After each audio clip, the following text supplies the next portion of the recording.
We're also keeping a close eye on Capitol Hill, where a new estimate from the Congressional Budget Office finds the massive Republican budget plan could raise the federal deficit by more than $2 trillion over the next decade. A group of senators met with President Trump at the White House Wednesday to discuss the path forward. The CBO's review also found nearly 8 million people will lose their Medicaid coverage because of House Republicans' proposed cuts to the program, which provides government-sponsored health care to more than 70 million low-income adults. In total, the report found nearly 11 million more people will be without health insurance by 2034 from cuts to both Medicaid and the Affordable Care Act, also known as Obamacare. CBS News congressional correspondent Nikole Killion joins us now. Nikole, good as always to see you. There is mounting pressure from former senior aide to President Trump, and the billionaire CEO of Tesla, Elon Musk, has stepped up his criticism of the budget bill, calling for senators to, quote, kill the bill. So tell us the latest on that. Yeah, and if you hear some music behind me, it's not because people are celebrating that post. But look, you know, it is something that is sounding the alarm among some lawmakers here on Capitol Hill. But that being said, it is not deterring them from moving forward with this package. Speaker Mike Johnson, obviously the bill has already cleared his chamber, but he made clear in response to Elon Musk's post that, you know, they simply can't create a new bill. They don't have the time. I also talked to some other fiscal conservatives who say that they are pretty much taking Musk's post with a grain of salt. Take a listen. I disagree. I mean, the bill had some good things in it, tax relief being one of them. Americans are thirsty for that. Look, this is just the first step, and I attribute Elon Musk of finding it. We would not have found this. So I appreciate his honesty, and I will never criticize him because of what he's done.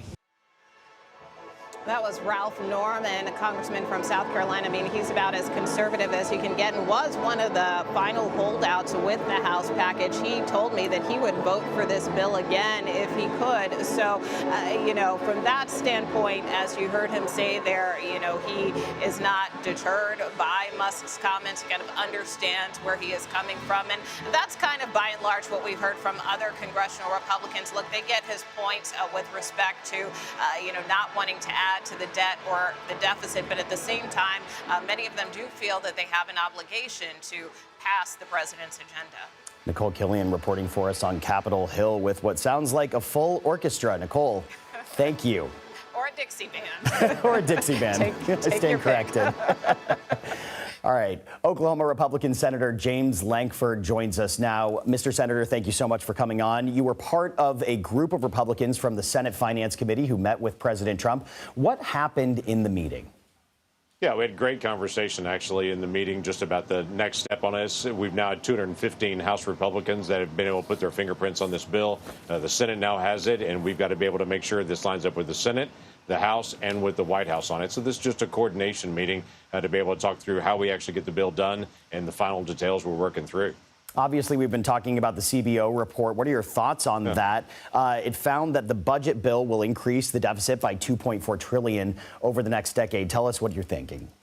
Yeah, so there's two things that came out of that report that I had to just shake my head on because it ends up with Washington, D.C. perspective on how to do numbers. Let me start with the Medicaid portion. They talk about how many people are going to be off Medicaid, and they describe it as getting kicked off Medicaid. What we're doing is adding a work requirement into Medicaid, so it would transition people from actually not working, able-bodied individuals with no children, just that population, off of Medicaid into employer-provided health care, or they'd make a little more money, and they would be on the Affordable Care Act at that point. So, yes, they would leave Medicaid, but they're not leaving health care at that point. The way CBO scores it is, if you leave Medicaid, it's somehow a bad thing. We're seeing that as a good thing, that they actually have a job, and they're actually able to make more money for their family and to have health care from their employer, not from their next-door neighbor paying taxes. And as far as the scoring on it, let me give you a good example of that. There's something called full expensing. If you own a business, you know what that is, where you either have to write off a big expense over several years, or you get to do it all in the first year on it. The tax revenue is exactly the same. CBO scores it and says if you don't do it all, then you can't count it all. And so it ends up being hundreds of billions of dollars because they can't look at what's called year 11. It's a very complicated system, but we look at it and say what really makes the difference is how does this affect business, growth of business? How does this affect how we're going to actually feed our families in the future? So we're trying to keep keep from having a massive tax increase for next year, which if we do nothing, we will have a massive tax increase on next year. And we're trying to be able to help families that are in poverty transition into work. That's good for their family. It's good for our nation.